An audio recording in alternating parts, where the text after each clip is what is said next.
those of you who have tuned in on my shares on Facebook and don't understand a thing about what I'm going on about, what's happening, this is the computer party, Datastorm, in Gothenburg in Sweden, where 200 old farts are gathered to enjoy a weekend of old computers and lots of alcohol and vegetarian food, actually, because this is a vegetarian place, and overall just socializing.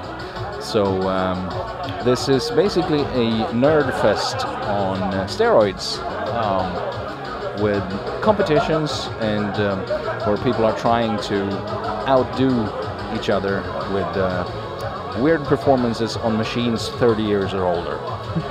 So that's kind of, in short, the TLDR version of what this is.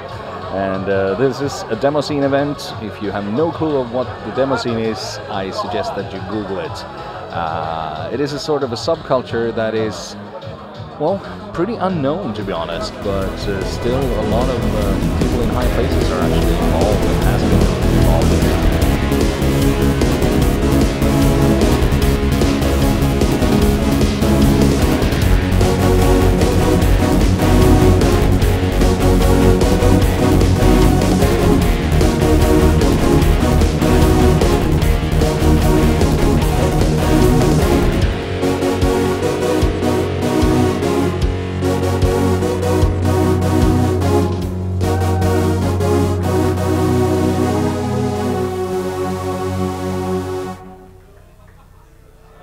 This time, let's see what happens. And we're back on track, thank God. So, everybody here, let's start the interview. Welcome, very, very welcome. So yeah, we have a ground fault on this phase in this part of the room. Has anyone connected anything stupid recently? No?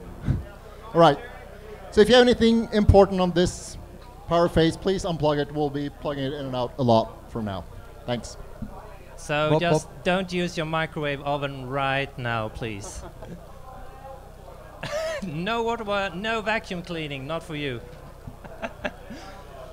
Okay, are you guys ready? Because I have an awesome person here. I met him, I talked to him for 2 hours today, and he's a very nice person. So Chris, welcome to Sweden.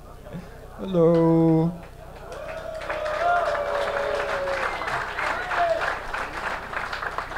So Chris, when I asked people about you, I realized that many people in here know you quite well already. They read your Facebook pages, your tweets, etc.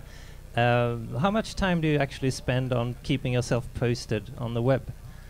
Quite a bit, yeah. I try to keep up with the social media stuff. I was late to the game, but yeah, I'm trying. Yeah, for all of you that read his tweets, you already know that he moved into a new motorhome. He has also a workplace on a laptop with a 40-inch screen right in front of him, and he's using a 31 keyboard. I guess it's that one, actually. This is one of them. Yeah. Yeah, a little bit louder. Yeah. Yeah. Uh-oh, but we gotta be careful. Hello, hello, hello, hello. I think that's okay. So you know his workplace, that's a keyboard where he does all his compositions right now. And I've presented Chris to you. Now he wants to know a little bit about the audience today. So first of all, is there anybody here who has heard a song that Chris has written? Just shout. So they heard the stuff that you've done. Okay, next thing, which one of you are actually musicians today? That's quite a few of them. So, is there anybody in here who has ripped a Chris Hülsbeck song and used in your own demo? Yeah. That's quite a lot, really quite a lot. Is there anybody in here who has bought a CD that Chris has made? So, they know you quite all right already.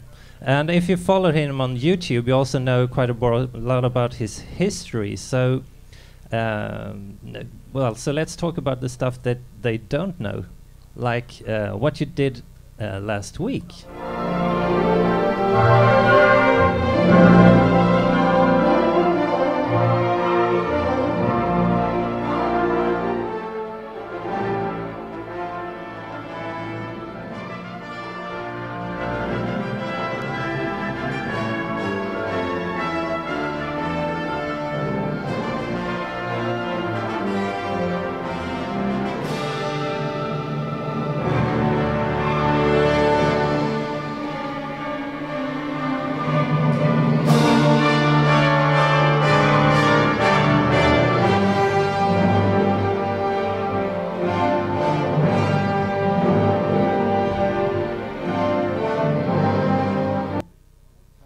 So this was in Norrköping.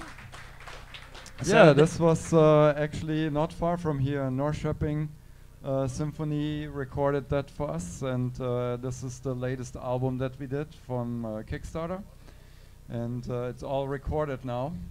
Ah, cool. And this was already the second one, because we did one last year with the same orchestra. Ah, so you've been here before. Yeah. No, I haven't been here. This was the first time. Last year I did it online. Ah, so what, you were there, and what was your part exactly being at the recording? I just enjoyed it, and I took footage, and I had like the live stream for the for some of the backers, but I was really just enjoying the musicians doing all the hard work. Ah, that's cool. Did they rehearse the songs before you came there, or? No, in fact, the session orchestras, they usually play it for the first time right in the session, so they get the material and they play it together, and then they improve. It takes like half an hour to 45 minutes, and then it's recorded. Ah, cool. So you actually hear them rehearse the song as well? Yeah, exactly. So usually the first time they play it, it sounds a little bit, you know, there are some mistakes and stuff like that, and they start learning it, and then over time it gets better. It's a very interesting process to watch. Ah, that's cool. Is there anybody helping you doing this, or have? Oh yeah, the super professional team. So we have a producer who is actually an old-time fan of mine, Thomas Berker. He puts on all these concerts around Europe with video game music, and then we have kick-ass arrangers and this team in the recording booth, and really world-class conductor who also enjoys my music a lot. So. But it was all Turrican music this time. Yeah. But both of the recording last year and this year was Turrican. Last year was Turrican II, because that was my best known work, and then we did it again because it was so well received, and this is for the time being the last one in Turrican reissue productions. Ah, that's cool. When I hear your Turrican compositions, I actually hear rock music. Is that deliberate? Yeah, it's I was inspired by synth rock and maybe Japanese game music from the 80s and early 90s. That was the main inspiration, and rock because it had to be like driving for that type of gameplay. Ah, that's cool. It had cool. to be like kind of fast-paced action type music, and rock seemed to be the logical choice for that. Ah, that's cool. It fits the game very well, I would say. Let's listen to it, just a couple of notes from it. Well, you heard it all before, absolutely. So I was trying to play this on the piano, and I noticed you can look at that one closely because that's assembly language. We're getting back to that one later. During the time I'm going to talk about playing this on the piano, actually, because I played this part on the piano, and I realized it was only using the black keys on the on the piano. Normally beginners, you use only the white keys, but you choose only the black keys. How come? Yeah, I just it happened over time. I used to compose music in A minor, and eventually I ended up E flat minor, because it just is easier to hit those black keys for me. Yeah. So it's easier to find them. Yeah. So you got some unexpected help from Jochen Kimmel, called Mad Max. He's actually an Atari ST programmer, and what was his part in TFMX? Yeah, so after Turrican 1 we thought, like, what could we do to take it to the next level, and I always wanted to expand the amount of voices I had on the Amiga, and I tried a few things with doing my own mixer, and doing it like the Octalizer, I think, was one of them. Yeah, an 8-channel tracker. 8-channel where it's like 2 and 2 and 2 and 2, so 4 times 2, and it sounds bad because each time you mix, you lose fidelity. Absolutely, everything gets clipped right, to one. Exactly. So, and then I saw Jochen's Amiga sound emulator on the Atari ST, where he played XMs and my TF-Max stuff and things like that. So he had a very efficient mixer on the Atari ST, and I thought, like, why don't I take that and just, you know, have that serve one voice on the Amiga, and then I have 3 regular voices that are normal high fidelity voices. So that's how the 7-voice player came, and I asked that's Jochen, cool. yeah, I asked Jochen if I could look at his source code, and he actually just sent it to me and said, you know, do whatever with it. And so I ported it back to the Amiga, made some modifications. I made it, for example, so that you could change the mixing frequency on the fly. So when the game shows in the intro the Turrican jumping around and shooting and stuff like that, actually drops the mix rate down to like I think 11 kilohertz or something. But then when the Turrican leaves the scene, there's more CPU, so it bumps it up again to like 16 or 17. Cool. Yeah. The microphone into Louder. No, like this. Okay, Yeah. loud. Okay. So The the turn code, the music down a little bit more. absolutely. The code that Joshen sent you is actually the one back then, and I cried crocodile tears when I disassembled this music routine because it was the best assembly language on the 68K processor that I've ever read. There are so many tricks in there that you can't count them. Probably half of you won't even recognize it. But how many in here know assembly language on the Amiga? Whoa! What is the most awesome part of this assembly routine? Any suggestions? It's that one. No.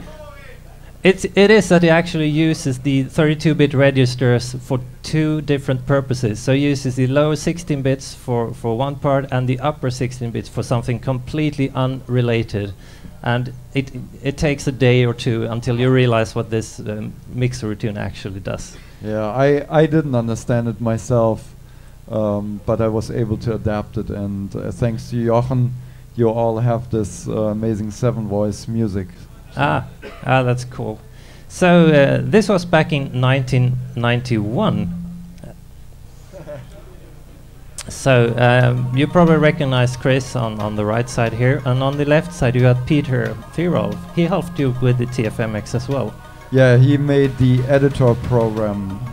So kind of like the boring stuff he did, and I did the sound playback, the player. That was just like loaded into the editor actually as a module. Okay. One of the coolest things you did in TFMX was actually this part. Now you need to turn around and have a look. Yeah. What's this? This is actually from the C64 TFMX. I don't know if anybody knows that existed. So after Sound Monitor, I thought about I was a little bit not happy with the limitations of having a fixed sound set. So I came up with the idea of, instead of having like a fixed set of parameters, to have a simple scripting language or system where you know, and you can change like parameters on the SID chip, and you can do loops and stuff like that to create like a little script that gets triggered each time a note is played. And that's the what I call the sound macros. Yeah. And that's one view of that. It's a little difficult to understand it here, but if we look at the Amiga version, it's probably easier. Is this the same thing? Yeah, a little bit. So there's different commands and parameters to those commands, but they can be reshuffled or rearranged any way you want, and there's no limit on how long a sound macro can be and stuff like that. And that has really enhanced you know, the capabilities of the player by quite a bit over time. I came up with new ideas even now. Like I got back into Amiga music for my new project there, because I'm doing a virtual Turrican IV soundtrack now as a bonus for that latest orchestra production. So there's a second disc. And so now I'm finding out stuff that I didn't even know in the early 90s Cool. because of that sound macro language. That's cool.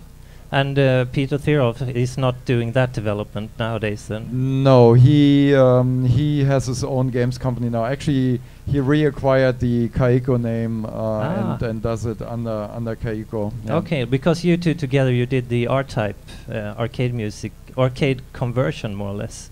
Not exactly. That was actually mostly Factor 5 again.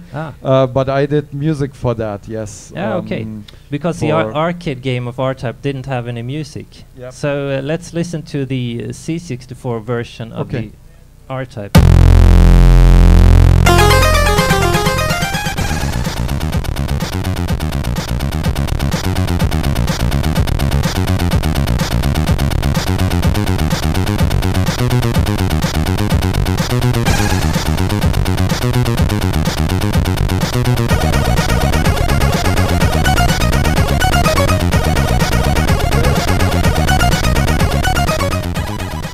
Yeah, the beginning was just one voice, and now it's two, and then the melody comes in at 3. So, but it sounds like much more. Yeah, and then let's compare it with the Amiga version of the same song.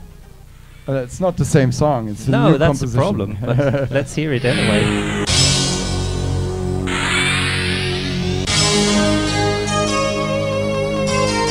This is awesome.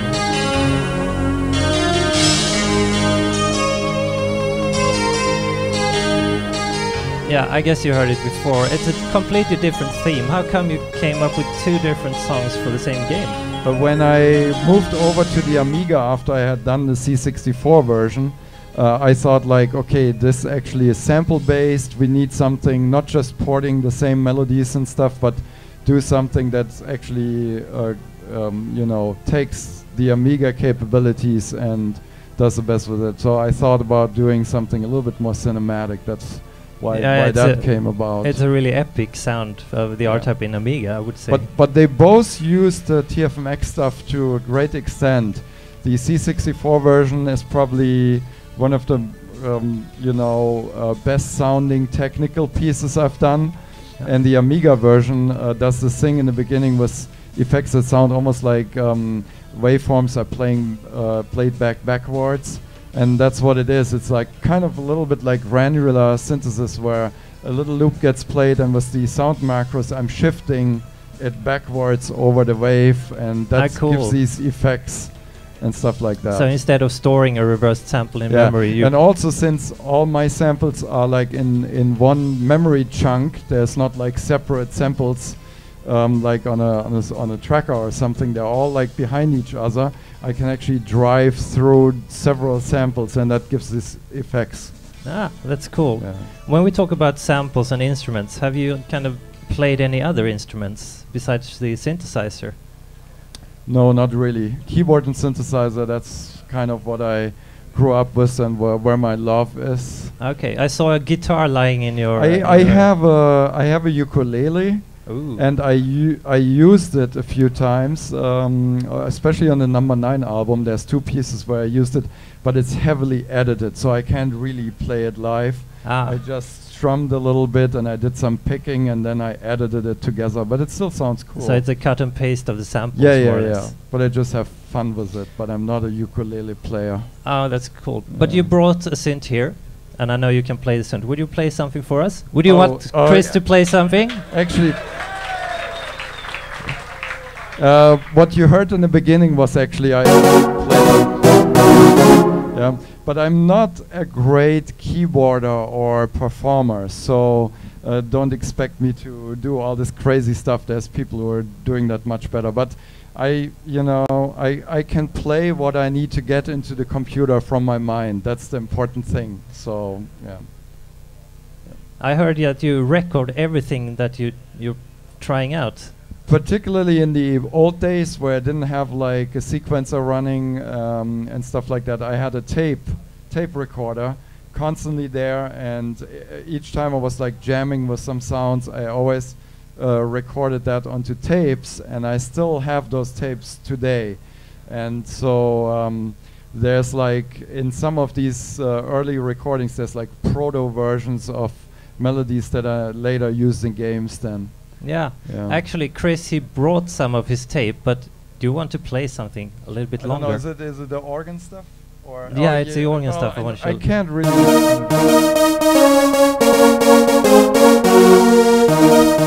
So that's actually the extent, and you know I can play over some of my playbacks here, but yeah. You already did that during the power outage, so we heard that already. What you haven't heard or you haven't seen is this. You need to turn around. Who's this? This is 1975, I think, like second class school year or whatever, somewhere around there. And you mentioned you recorded everything you played, and he I have something early from like a few years later. I had an electronic organ, and you have the first recording there, I think.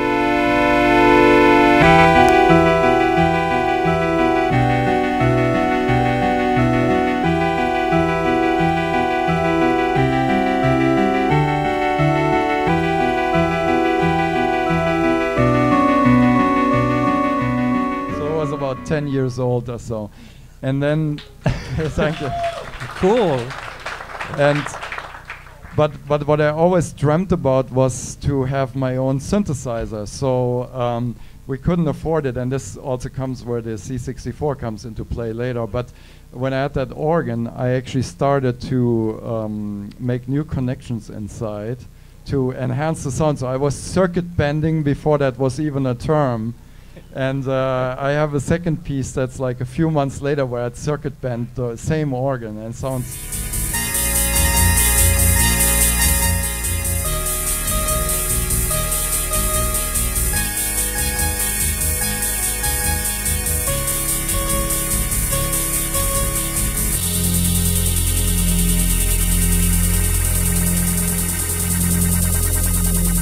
So you can almost hear like a little filter action at the end there, which was not part of what the organ was normally allowed to do.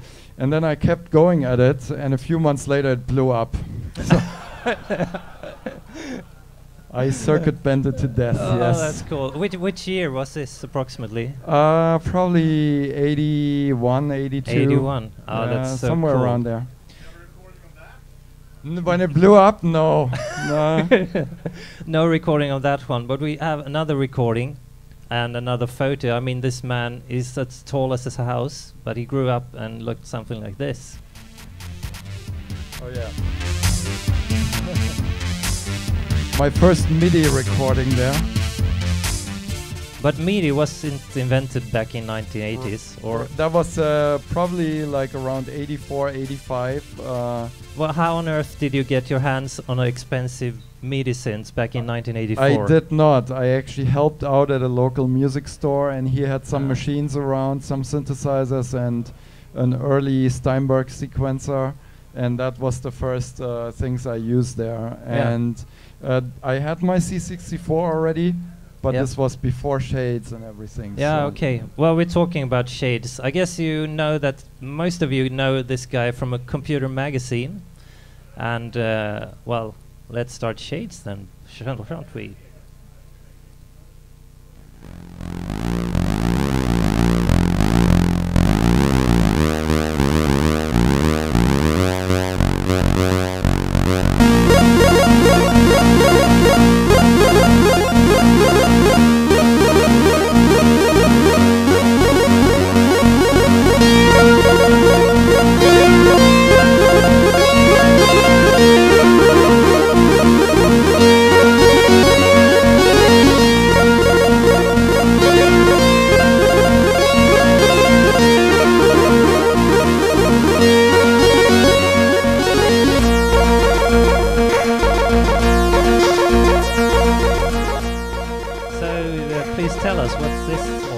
Really. So yeah, so they made a contest for computer-generated music with the C64 in the 64 magazine, and I sent in my piece, and I worked on the player for about 2 months, and then the deadline came, and I made the song in one night.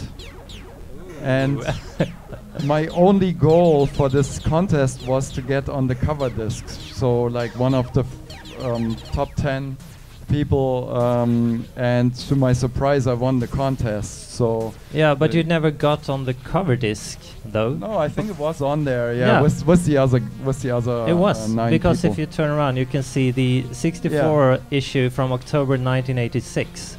Was there a disc supplied with this one? It was not a disc on that one. There was a special edition that they did with the disc that you had to pay extra for. So this version, actually, we had to type it in, which is yeah. So if we look a little bit closer to this magazine, you can see that you have this the tolle Zeichenprogramme on Seite 164. But if you look down in the right corner, you have the listing des Monats. Musik wie noch nie. I'm not good at German, you know that.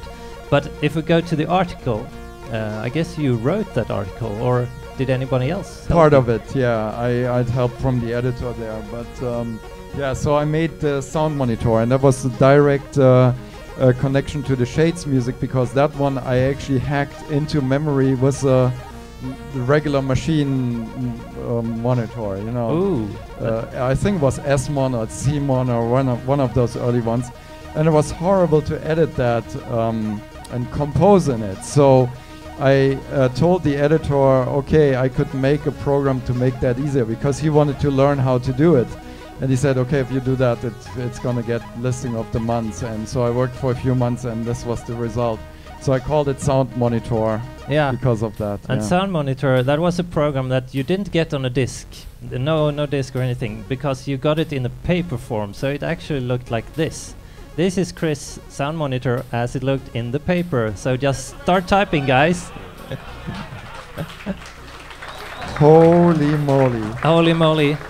Actually, this was where I started my career as a programmer, because I used to type in these kinds of programs together with my brother. He was reading and I was typing, and when we got tired, we just switched places. Nice. So not. You did type it in. Wow. Oh. Wow. Hats off to wow. you. I know another guy in this room, K12. He didn't have the guts to type it in, so he actually wrote a snail mail letter to Chris, asking me, please, could you send me a floppy of Sound Monitor? And did you? I guess I did, and that's surprising. You did? Yes, hey! You're welcome. So my guess is that K12 is the guy in this room who had the first contact with Chris back in October 1986. That's so cool. Why do you think people like him here and me have the guts and grit to actually type in these numbers, where 99% of the human population actually rather go play football or something? It's crazy. I applaud you. So this was Sound Monitor. Actually, I'm going to show you a page up here. Last time I was here at Datastorm, I showed you this graph. It's the history graph of software versions of trackers. So down at the bottom you had 2015 with the fast trackers and the PC sides, and we start wandering off backwards in time. We go through all this different software versions of the trackers. On the PC side, we go to the Amiga side. We have the fast Pro trackers and the sound trackers, and we actually briefly stop at the noise tracker, which I did together with Cactus, who's sitting over there. Wait! And we see the sound tracker, the ultimate sound tracker done by Kostner Barsky, but I want to rewrite history and say that Sound Monitor was the first tracker. Oh, well, thank you. So, do you agree on this version? Yeah, well, I think it could be called the grandfather of trackers, because it's not exactly a tracker, but it has a lot of the concepts of a tracker already. Yeah, that's true. Yeah. I know that the concept of tracking was in the Fairlight CMI workstation synth. It was a ridiculously expensive synth, and there was just a handful of musicians that could afford this $500,000 Swedish crowns synth back then. But I know that, for instance, Jean-Michel Jarre owned one of these. Have you been inspired by Jean-Michel? Absolutely. One of my great idols from the synthesizer, the golden era of synthesizer music, and together with Tangerine Dream and Kraftwerk and Vangelis and all those people. That's cool. What's your favorite Jean-Michel track? Probably Oxygen 4. That's the right answer, because that's...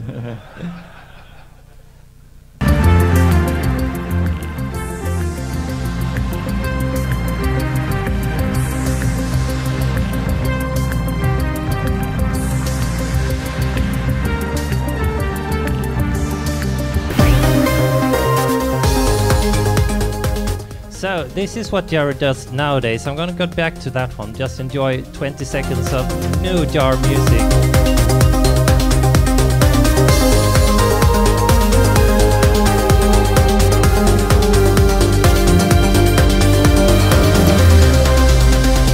So this is what Jean-Michel Jarre does nowadays. He does collaboration music with other people. Like in 2015, he did this Automatic Part 2 together with Vince Clarke. It's been there, and on this CD, which is called Electronica 1, the Time Machine, is doing collaborations with, well, Vince Clarke, other people like Armin van Buuren, for instance. Would you ever consider doing a CD together with other musicians? I have thought about it, so yeah, maybe. Yeah, and quite a while ago, I actually heard the To Be On Top CD. And you had people singing on that CD.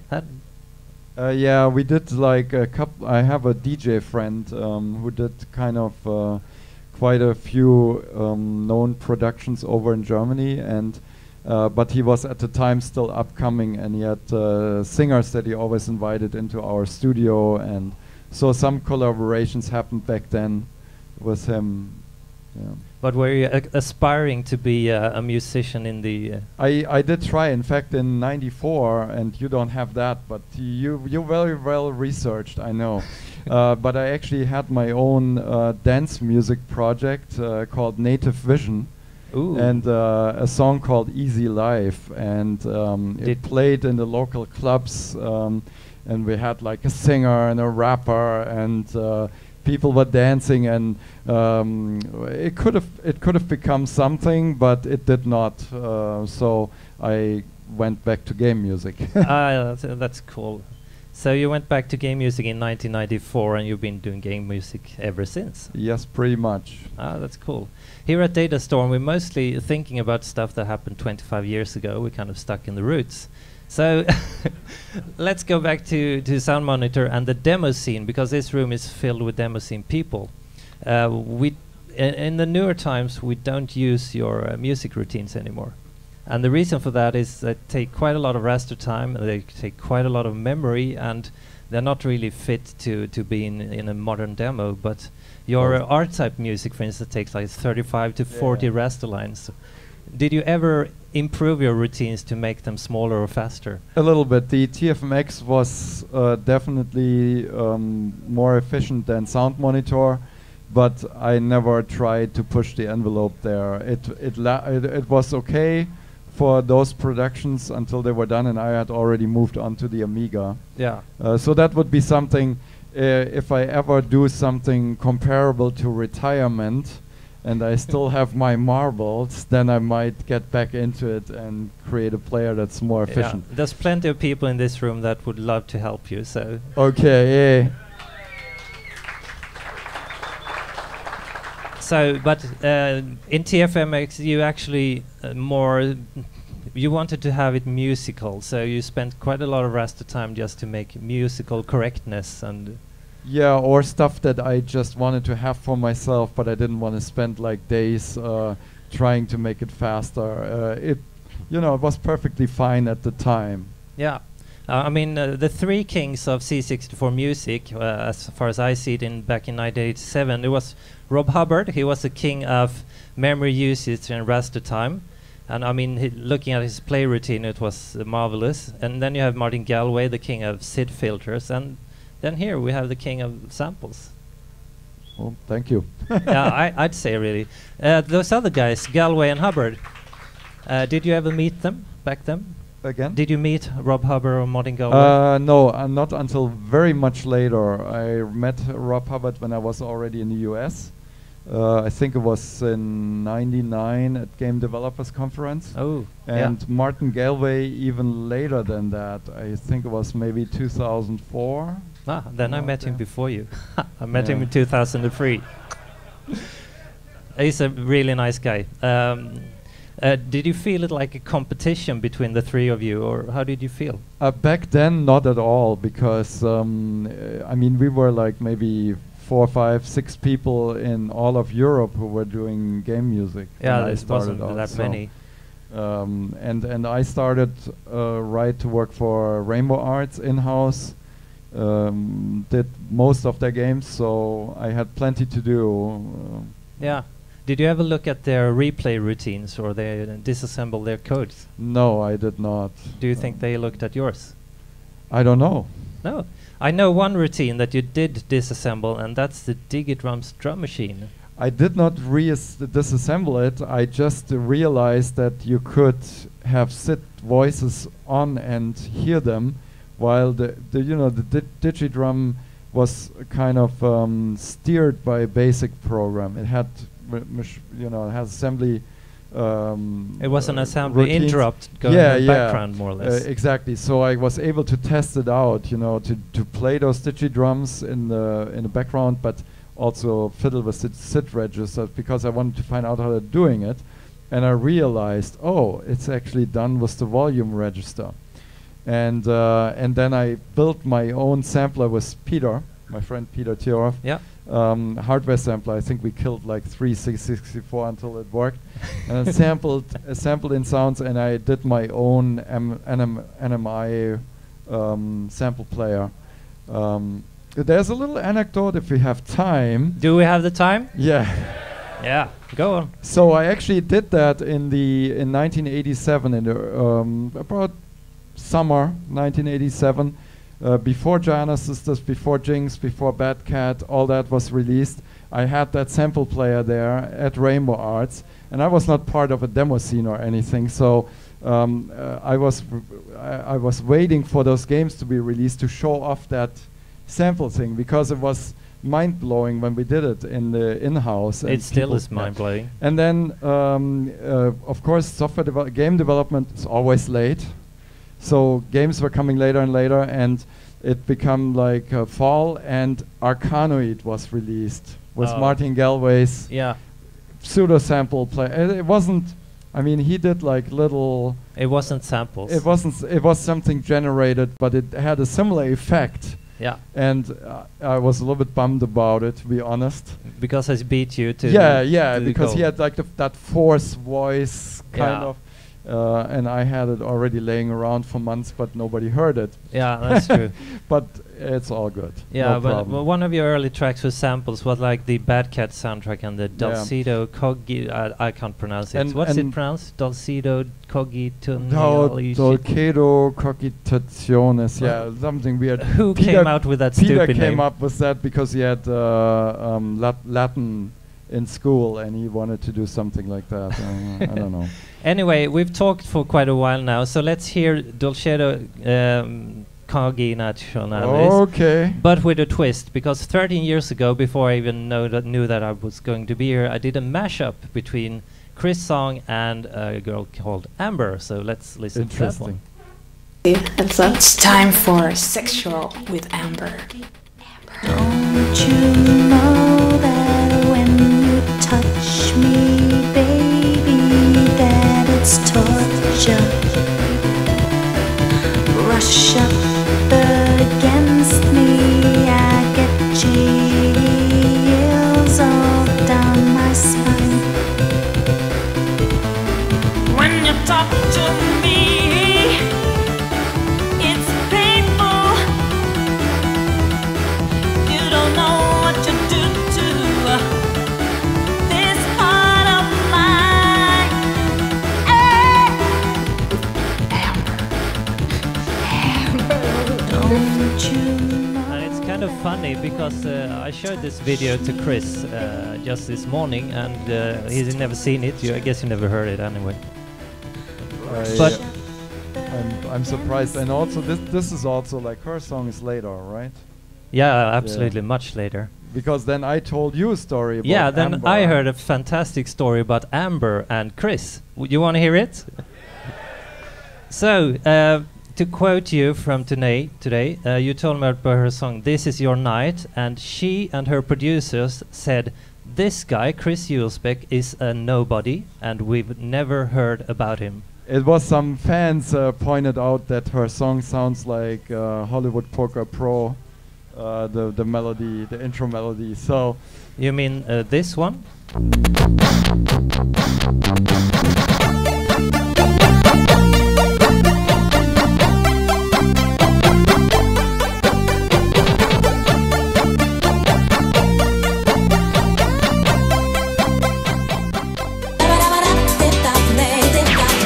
This is your night, dancing free until the morning light. Together forever, 'cause this is your night, and everything. So what happened, really? yeah, I mean, this song is later than Hollywood Poker, obviously, and fans on the Internet. YouTube page, yeah, they pointed out. They say, "Hey, Amber stole this from Hollywood Poker Pro." So thanks for the fans to defend me there.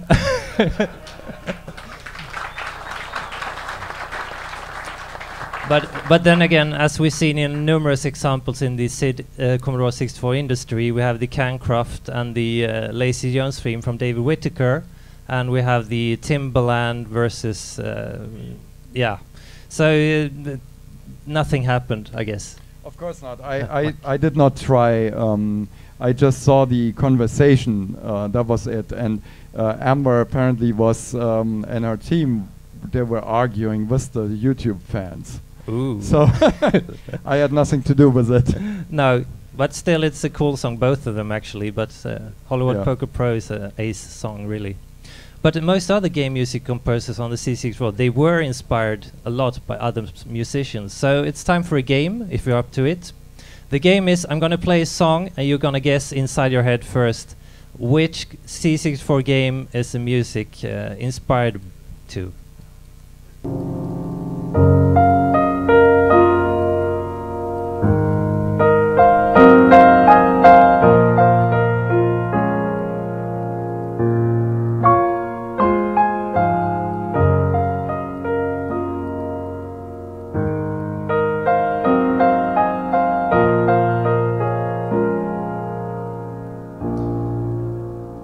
So this is Ryoichi Sakamoto from, I think it's from Korea or something. He's playing the song "Merry Christmas, Mr. Lawrence," and it's been featured in movies, etc. And have you guessed the game? Do you know which game it is? Any idea? Do I? Oh man, I'm blanking with the name, but of course I know it. You know it. Do you know it? Yeah. So let's hear it then.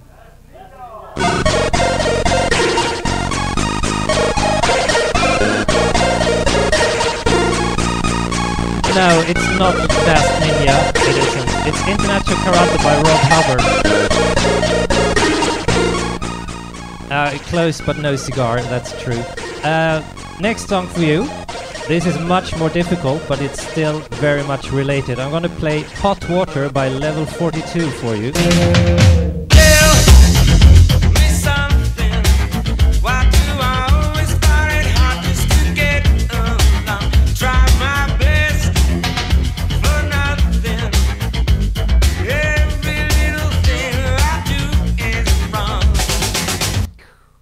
And now I need your guess. Which C64 game is this one then?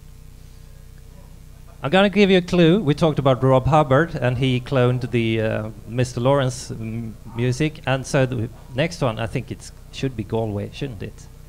So here's the Galway tune.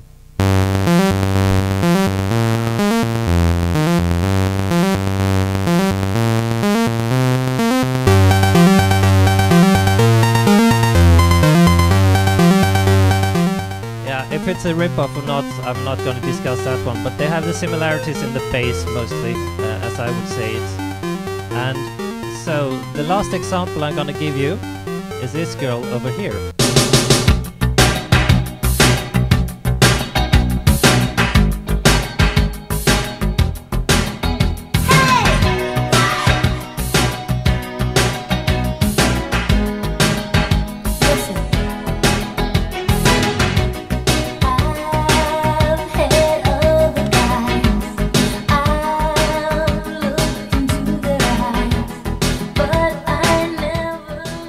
So, Chris, who's this then?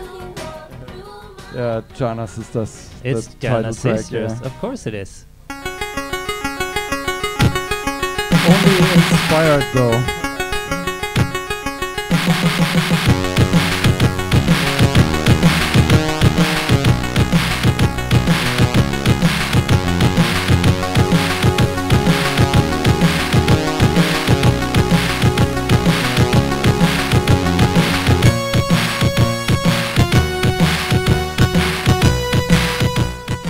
So, as I see it, you're quite bad at ripping other people's tunes.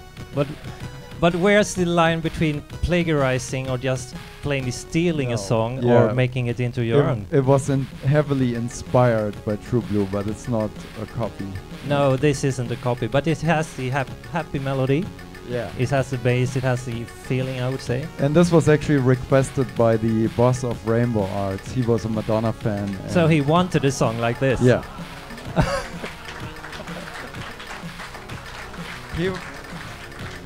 He was also a Gianna Nannini fan. That's where Gianna came from. Oh, so that's where the name came from. Yeah, and you know why Gianna is written with 2N, and in the scroller, in the C64 version, you see it was 2N. But on the cover version, and how we know it now, it's Gianna with 1N. And that was because the C60, the original German cover artist screwed up and only put 1N in, and it was too late to change the game, so they left it. So Gianna is just a misspelled version of Gianna Nannini then? Yeah. Yeah. That's so cool. I have an original of Gianna Sisters here on tape, and actually I want to sign this if you can. I'll sign it, sure.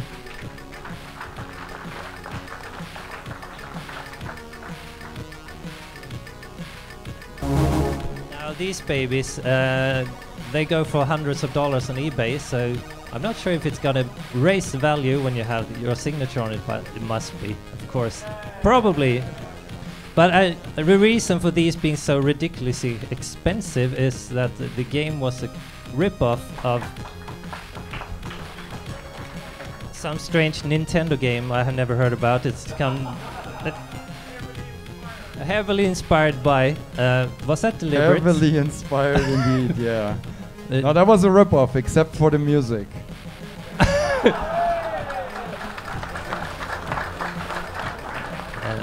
But the Gianna Sisters music, it's awesome. It's one of the best SID music that are around, and the game is also very, very good. Did you know that there's about some 50 remixes of the Gianna Sisters song on remix64.com? I did not realize, no. No, and I'm going to show you one of the remixers doing a live performance of your song.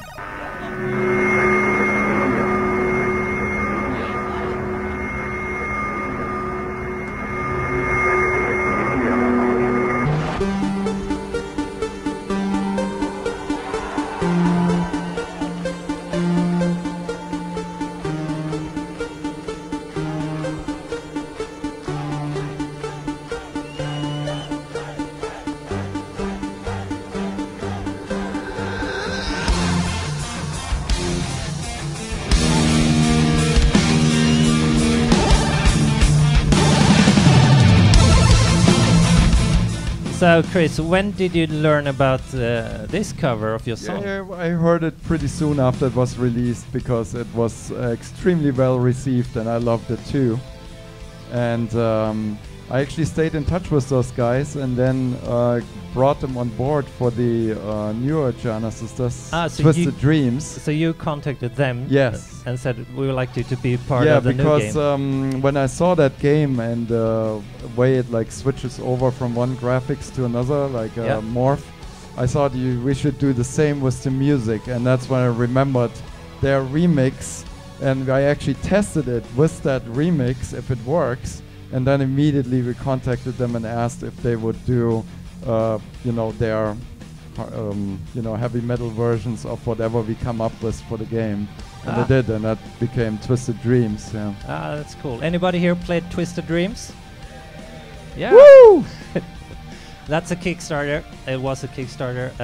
We'll get back to that later. But first, I'm gonna show you another version of, well, how we did demos back in 1987, because back in 1987 we didn't really have Go Tracker or any of the other trackers for making your own music, so we kind of just nicked yours. Here's the demo made by Cactus over there.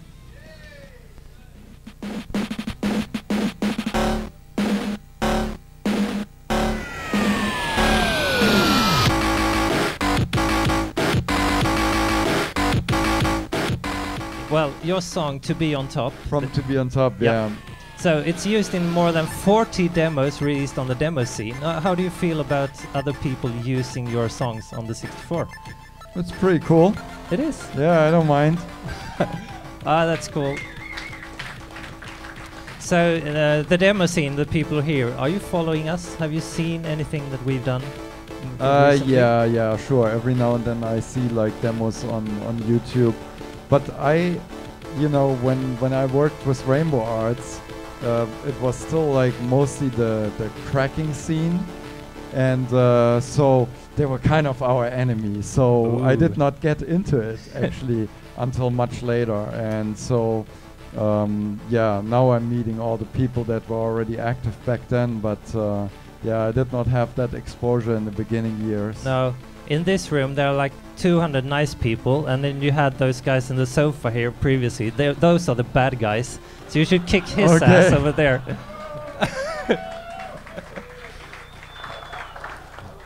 No, but they made a good argument, for them the whole computer scene everywhere got like a push. Yeah, it did, absolutely. And that's true. I agree totally.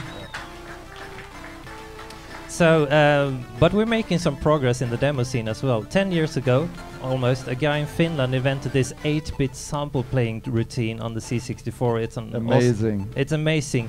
Have you heard any sample-based stuff on the 8-bit thing? Because I'm going to show you, play for you a little snippet of the music that actually I did 4 years ago here at Datastorm. I actually accidentally won the music competition.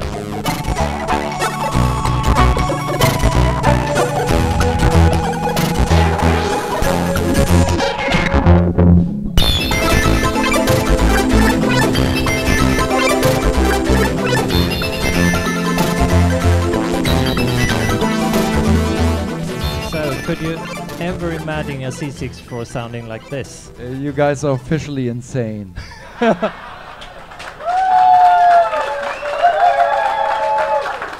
Crazy. Oh, thank you very much. But I know that you're doing music on Commodore 64 right now.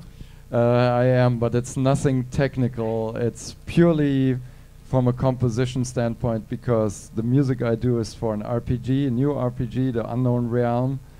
And it's very much like Ultima series, yeah. So very simple, very basic.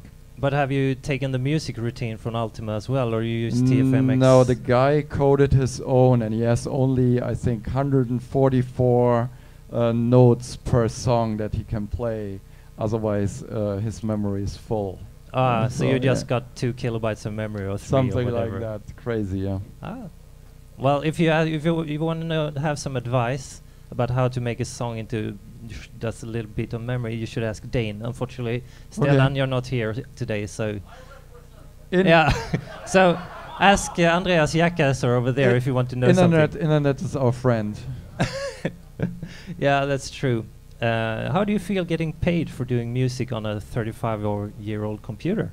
That's pretty amazing, and very happy to be part of that whole project, and now doing the Amiga stuff as well. Yeah, we heard it yesterday in the music going back competition. to the roots. Yeah, this was like an early version of something that will eventually end up on that bonus CD that I'm doing. Yeah. Did you like Chris Hülsbeck's song yesterday? Thank you. Yeah. It's really cool. It's taking us back to the Turrican years. I worked on that on Thursday, actually. I hadn't prepared anything before that. Yeah. How do you feel like living on Kickstarter projects then? I guess that's your main income today, or? No, I still do game projects. In fact, I shouldn't even mention this, but I'm not earning any money on the Kickstarters. It's all the orchestras and taxes and sending out these amazing packages. I earn a little bit when I sell my stuff now. I have a few CDs here from those. But yeah, no, it's I still do a lot of games. So you do actually. that for free, for fun, more or less? And it's not for fun. I mean, they do sell over time, but the Kickstarter money usually goes really into the production to make it as good as possible. Ah, okay. There's very little profit on the front end. Yeah. And then you have the Patreon stuff as well. Yeah, that's a different story. From time to time, I release songs on Patreon, which is an constant, ongoing crowdfunding. Some people do it monthly. I do it per song that I release. So people can send me $1 or something, and then they get the song exclusive for them for a while, and then I might release it later on a CD. But right now, it's for those Patreon Cool. backers. Yeah. So I guess you're one of the few people in this room who's not only living in the past, but also in the Yes. present. That's cool. Did you know that this guy has actually made computer game music for no less than 23 different hardware platforms? Oh, I didn't even know that. And on the Commodore 64 you've done like 50 songs, 52 songs actually, and on the Amiga you did the TFXM stuff, and on the Sega Mega Drive you did one of the most complicated music routines. What was that about? Yeah, I did not. I did just a little bit of the programming with the TFMX ported over to the 68,000. But the Mega Drive was really special because it had these 3 different ways of generating sound, which is the FM chip, then the PSG, which was there for the Master System compatibility, and then you had like a digital analog converter that you had to feed yourself. And actually Thomas Engel from Factor 5 wrote a 2-channel sample mixer. So I had 6 FM voices, I think, 3 plus 1 PSG, plus the 2 samples. So 12 voices was at the time really a cool system to develop for. But it must have been difficult to handle all these. Yeah, I did it all with TFMX Amiga, and then had a hardware interface so I could hear the FM voices and stuff like that.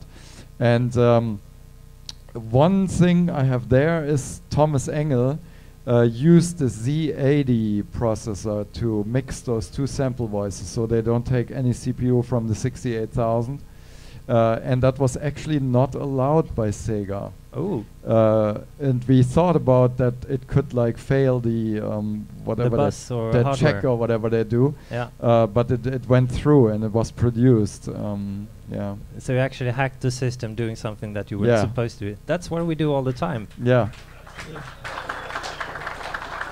So, and the other platforms, well, Nintendo 64 is still MIDI based, but the rest of them are more like you do, and well, record audio, and it's MP3s and anything. So, what hardware platform do you like the most?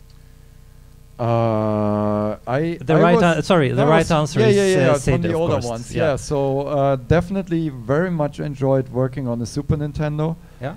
Because it had those 8 channels right off the bat, and so I would do a 7-voice TFMX track, port it over easily to the SNES, and then the in-game would play like sound effects on the 8th voice and use some of the other ones as well. But that was a very easy system to develop music for. But it sounds like your music program is getting more and more complicated. So let's show a screenshot of it. What's this? Yeah, that was N64, the latest incarnation of that of that TFMX concept.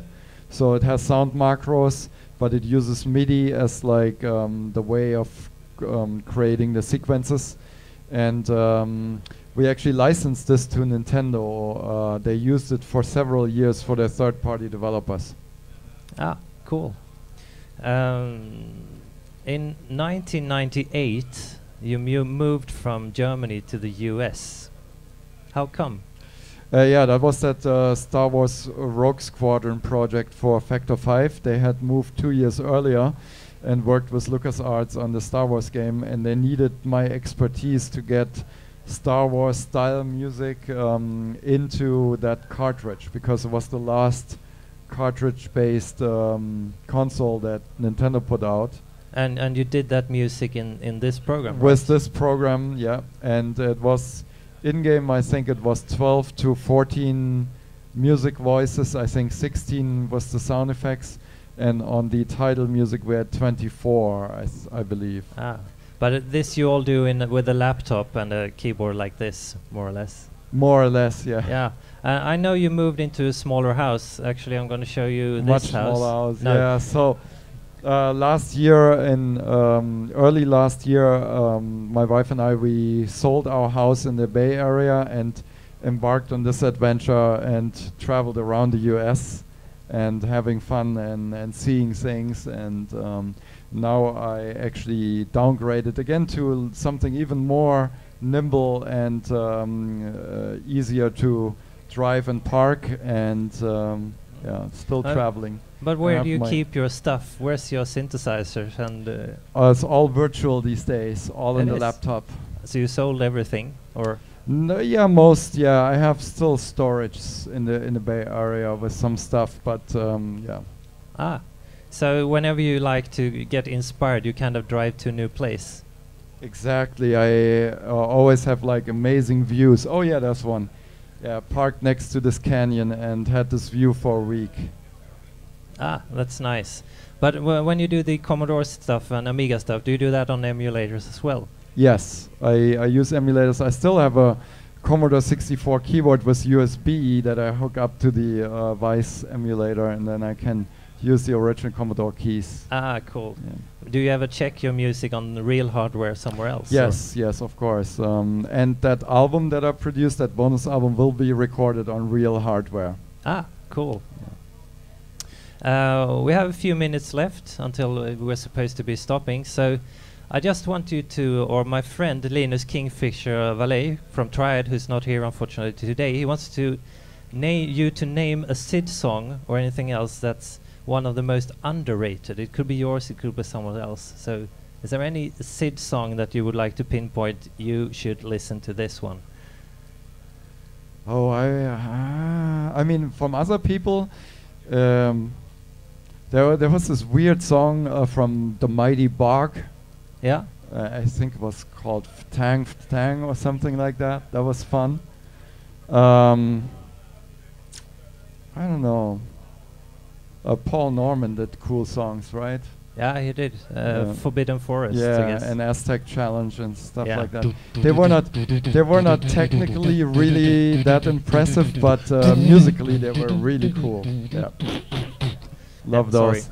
And from my own stuff, probably Starball. Starball, yeah, Yeah. that's a nice one. Also, Linus Valet, he wanted to point out the compilation 3. Oh, I'm yeah, just yeah. gonna play it for you. That's what you suggested.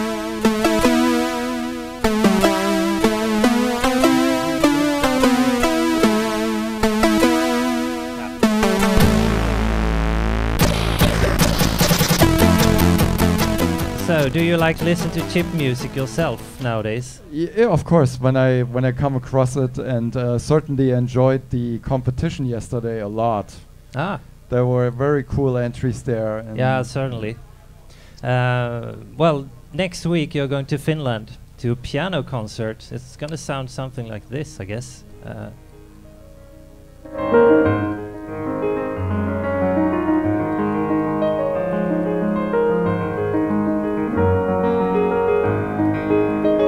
So, are you gonna play something yourself at that concert? No, I'm not as proficient. This was Patrick Nevian, my Okay. friend from Germany, who did the piano collection with me. Yeah. And I could not play like he plays. He's really cool. Yeah, it's really nice. I also like to invite you to X 2018, which is the next year's Olympic of the Commodore 64 scene. Where is that? It's in the Netherlands. So Steve Dalton from Australia is going there, and he wants you to be there as well. What time? It's in November, beginning of Okay. November. maybe possible. Yeah, it would be really nice to have you there. If anybody in here has any further questions for you later, where will you be tonight? I'll be down there. Yeah. Yep. So if you want to talk to Chris, buy CDs or anything, you find him over there. I sign anything you want me to sign too. Oh, that's nice. So, any famous last words before we leave the stage? Yeah, just to my fans, man, thank you all so much for, you know, still listening to my music and supporting me in this way, because without you, all this stuff would not be possible. Yeah, that's cool. A big round of applause for Chris.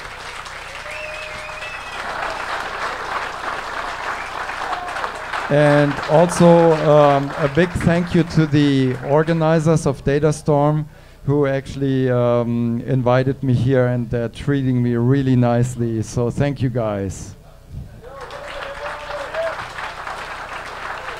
And if you want to know more about Chris Hülsbeck, this man is everywhere. He has his own website, hülsbeck.com. He's on Facebook, Twitter, Patreon, Bandcamp for the albums and FLAC and WAVs, the iTunes, the Spotify. This man is everywhere. Yeah, so we leave you here with the best music I know from TFMX, the 7-channel, well, you guessed it right, Final Fight from Turrican II. Have a nice night.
Yes, there we go. A massive interview with Chris Hülsbeck by Pex Mahoney Tufvesson.